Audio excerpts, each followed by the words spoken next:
अस्सलाम वालेकुम व्यूवर्स आज की वीडियो में मैं आपको बताऊंगा कि आप किस तरह बैंक से ई फार्म अप्रूव करवा सकते हैं। जैसे कि पहली वाली वीडियो में मैंने आपको बताया था कि जब भी आप पाकिस्तान से कोई एक्सपोर्ट्स फ़ॉरेन कंट्री में करते हैं, कोई गुड्स फ़ॉरेन कंट्री में भेजते हैं, तो उस पर जो आपको रेमिटेंस जो आपकी पेमेंट आनी होती है वो थ्रू बैंकिंग चैनल आनी होती है। इसके लिए आपको बैंक से ई फार्म अप्रूव करवाना पड़ता है। ई फार्म होती है, फुल फॉर्म होती है एक्सपोर्ट फॉर्म। आज की वीडियो में मैं आपको वो ई फार्म किस तरह फिल किया जाता है, किस तरह बैंक से अप्रूव करवाया जाता है वो बताऊंगा। तो इसके लिए आपको सबसे पहले आना है गूगल पे। यहाँ पे एक चीज़ आपको बताता चलूँगा, जो FBR का जो पाकिस्तान कस्टम हाउस है, उन्होंने पाकिस्तान के जो ट्रेडर्स को फैसिलिटेट करने के लिए अपने कस्टम क्लियरिंग एजेंट को, अपने FBR के कस्टम्स के लोगों को फैसिलिटेट करने के लिए एक ऑनलाइन सिस्टम डेवलप किया है, जिसके थ्रू आपकी जो इम्पोर्ट हो रही है और एक्सपोर्ट्स हो रही हैं वो प्रॉपर एक सिस्टम के तहत मैनेज हो रही होती हैं। इसकी यहाँ पे मैंने एक डेफिनेशन भी लिखी है। WeBOC is a developed web based computerized clearance system providing end to end automated custom clearance of import and export goods. The system was developed jointly by the Pakistan Customs and Pakistan PRL full form Pakistan Revenue Automation Limited and was first implemented on trial base at Port Mohammed bin Qasim। कि ये एक online एक web based computerise clearance system है, जिसके through जो भी आपकी import export हो रही होती हैं वो मैनेज हो रही होती हैं, जिसमें आपके जो तीन चार यहाँ पे जो लोग होते हैं वो कनेक्टेड होते हैं आपस में।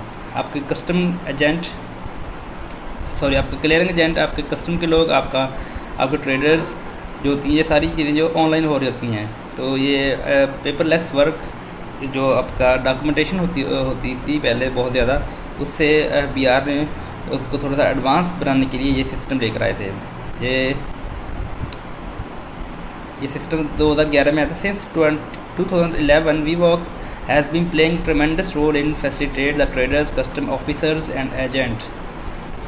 यहाँ पर एजेंट से मराद क्लियरिंग एजेंट होते हैं। For last 8 years WeBOC has contributed successfully to make process simpler, GD clearance system faster and container tracking easier. ये जैसे कि आपको बताया कि ये सारे उन्होंने इन सारी चीज़ों को क्लियर अपनी गुड्स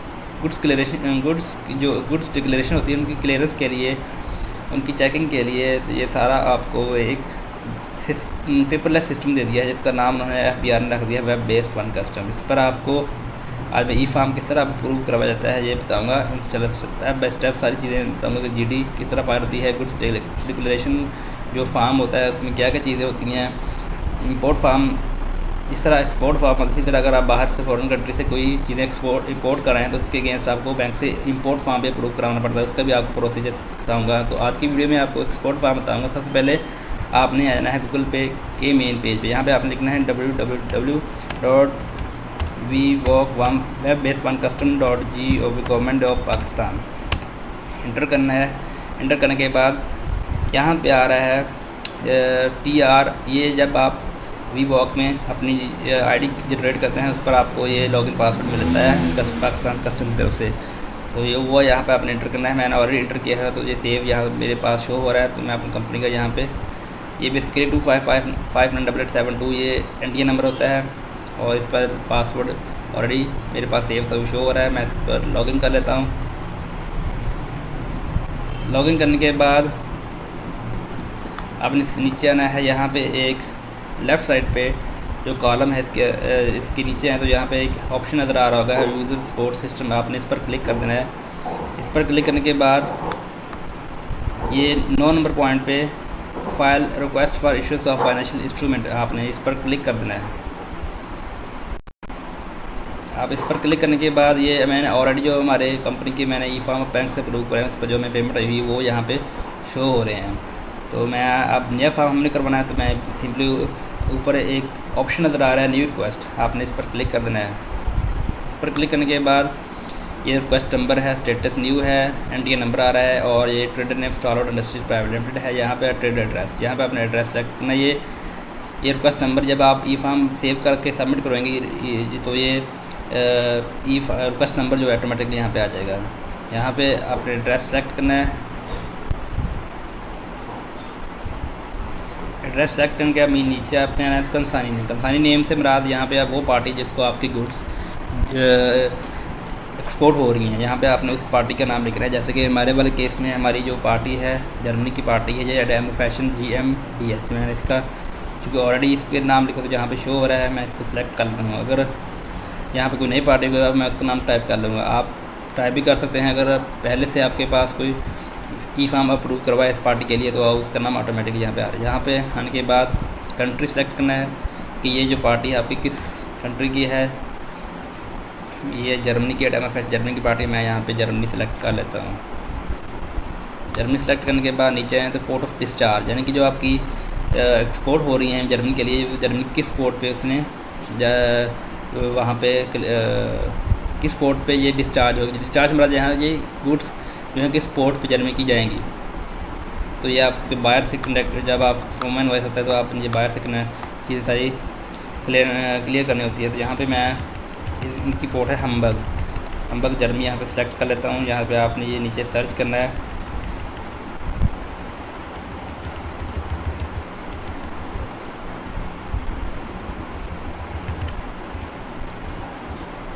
ये देखें, सॉरी अभी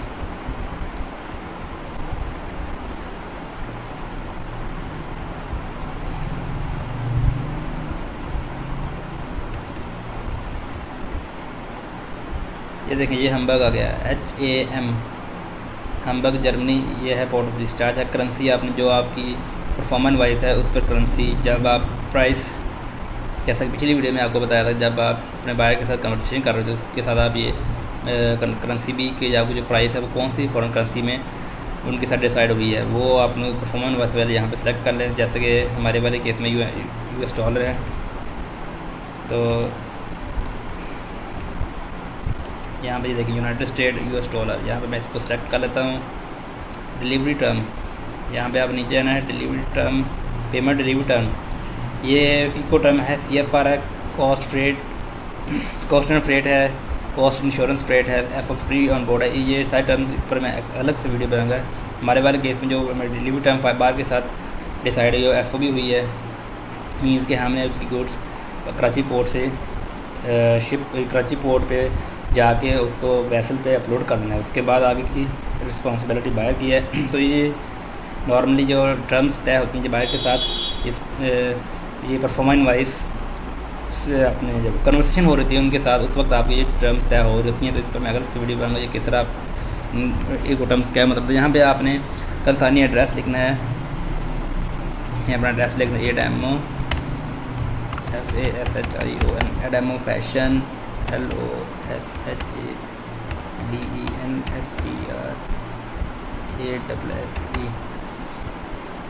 272-145 Herlingen HIRR LINGEN Herlingen Germany. ये आप दोबारा इस पर दफ़ा चेक कर लेना कि एड्रेस आप भेजिएगा। Demo fashion LOSHAL DENSTR 272-145 HIRR LINGEN Herlingen Germany. ये एड्रेस लिखने के बाद अब यहाँ पे टर्म्स ऑफ सेल में आना है। टर्म्स ऑफ सेल में आने के बाद आपकी जो बायर के साथ पेमेंट टर्म्स तय होती है वो यहाँ पे आपने एंटर करनी है। सपोज उसने कहा है कि मैं 20% एडवांस पेमेंट करूँगा, 80% CAD यानी कैश अगेंस्ट डॉक्यूमेंट होंगे, तो वो यहाँ पे अपन सेलेक्ट कर लेंगे। इस पर मैं जब इको टर्म्स में आपको ये सारी चीज़ें बताऊँगा कि 20-30 20-80 30-70 क्या फ़र्क होता है और ये किस तरह होती है, ये सारी चीज़ें मैं कोई अलग वीडियो में बताऊँगा। यहाँ पे मैं एडवांस पेमेंट को चेक करने के बाद 20% हमारी बायर के साथ तय हुई थी, वो एडवांस पेमेंट हमें करेगा। 80% जब हम डॉक्यूमेंट्स उसको रिलीज़ करेंगे, जिसको DP कहते हैं, डॉक्यूमेंट अगेंस्ट पेमेंट, यहाँ पे 80% करूँगा। 80% करने के बाद ये टोटल 100% हो गया। यहाँ पे मैं इसको सेव करता हूँ। ये एडवांस पेमेंट 20% है, डॉक्यूमेंट अगेंस्ट पेमेंट 80% है। इसका मतलब है बायर ने आपको जब परफॉर्मेंस वाइज भेजा तो उसके साथ ही 20% एडवांस पेमेंट कर दी थी, बाकी की 80% उसने कहा था कि जब आप मुझे मेरी जो गुड्स हैं, मेरी जो शिपमेंट है वो लोड करेंगे वैसल पे, उसके बाद डॉक्यूमेंट्स आप मुझे भेजेंगे तो मैं उस वक्त आपको 80% पेमेंट करूँगा।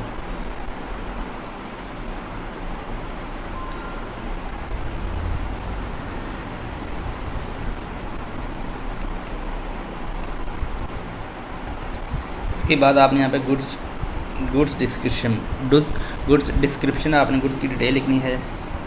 ठीक है, मैं लिखूँगा all net top ST FLOYD Floyd FLOYD Floyd 2, ST FABIO 2, ST FLOYD Floyd 3, ST FABIO 3। ये देखिए, ये मैंने यहाँ पे गुड्स की डिटेल लिख दी है। आपकी जो भी गुड्स होती हैं वो यहाँ पे आपने लिखेंगे। बेसिकली ये all net top ST Floyd ये टी-शर्ट होती है, उसको ST फ्लॉयड जो जर्मनी का बायर वो उसने इसका नाम दिया है फ्लॉयड, और जो हाईनेक जिसको कहते हैं पाकिस्तान में उसको उसने फैबियो का नाम दिया। ये सारी ये गुड्स पर वैरी करती है। जो भी आप गुड्स वो यहाँ पे आपने एंटर कर देनी है। एंटर करने के बाद यहाँ पे आप नीचे क्वांटिटी लिखनी है। जैसे कि हमारी इसकी क्वांटिटी है 4974 पीसेस, 4974 LUM यूनिट मेजरमेंट, यानी कि जो आपकी टी-शर्ट्स होती हैं जो उसको मेजर नॉर्मली जो होता है यूनिट में करते हैं। तो यहाँ पे मैं इसको यूनिट सेलेक्ट करता हूँ। ये सारे ऑप्शन नज़र आ रहे जो आपकी शिपमेंट उस पर ये वेरी करता है कि KG भी आ रहा है, लेकिन हमारे वाले केस में जो है ये है यूनिट है।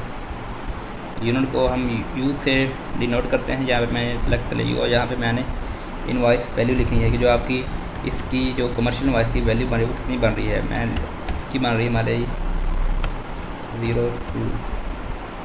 30,192.02 US हैं। ये करने के बाद मैं इसको सिंपली ऐड कर देता हूँ।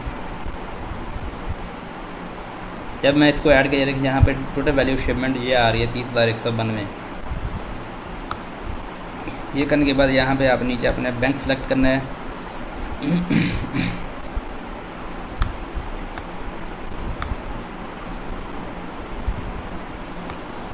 जिस बैंक में आपका अकाउंट होगा वो यहाँ पे आपने सेलेक्ट करना है। ये नॉर्मली ऑथोराइज बैंक होते हैं। ये स्टेट बैंक ने इनको अलाउ किया होता है कि आपकी जो फॉरेन रेमिटेंस है वो इन बैंक के थ्रू आप रिसीव कर सकते हैं। एक्चुअली थोड़ा सा टेक्निकल इशू जा रहा है हमारा बीमेट्रोपोलिटन बैंक के साथ, इस वजह से इनका बैंक का नाम यहाँ पे शो नहीं हो रहा। यहाँ पे आप ये थोड़ा सा टेक्निकल इशू की वजह से इनका नाम यहाँ पे नहीं है। मैं आपको बता देता हूँ। यहाँ पे आपने ऑथराइज डीलर सेलेक्ट करना है। यहाँ पे आपने सिटी सेलेक्ट करना है और यहाँ पे आपने सिटी सेलेक्ट करनी है। इस बैंक की जो भी ब्रांच होती है, जैसे बीमेट्रोपोलिटन बैंक है मैंने अभी वो आ नहीं रहा due to some technical reason. तो जब वो बैंक आप सेलेक्ट करेंगे उसके अगेंस्ट सिटी सेलेक्ट करेंगे तो यहाँ पर किसी भी ब्रांचेज आ जाएंगे शहर लाहौर में। वो सेलेक्ट करने के बाद आपने यहाँ पे इसको चेक कर देना है। चेक करने के बाद ये ऊपर आ रहा है सेव, ये नीचे भी आ रहा है ऊपर भी आ रहा है, दोनों तरफ आ रहा है। यहाँ पे आपने इसको जब सेव पर क्लिक करना है, देखिए वो मुझे कह रहा है कि प्लीज़ सेलेक्ट एनी ब्रांच। वो मैंने ब्रांच सेलेक्ट नहीं क्योंकि वो ब्रांच आ नहीं रही।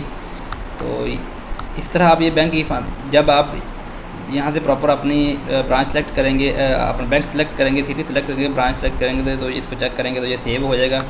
सेव होने के बाद आपने सबमिट उस वक्त कराना जब आपको ये सारी चीज़ें क्लियर हो जाएंगी। ये आपकी जो सारी चीज़ें यहाँ पे एंटर की हैं ये बिल्कुल एग्जैक्ट हैं, ये बिल्कुल करेक्ट हैं, सही हैं। इसके बाद आप जब सबमिट करवा देंगे तो ये बैंक के सिस्टम में ये फॉर्म शो हो जाएगा। वो आप वहाँ से अप्रूव करेंगे तो आप वो अप्रूव कर देंगे। अगर नहीं कर रहे तो आप उनको कॉल करें कि सर हमारा ये फॉर्म है, काइंडली इसको अप्रूव करें। तो जब वो अप्रूव कर देंगे तो जो आपका ई फॉर्म है वो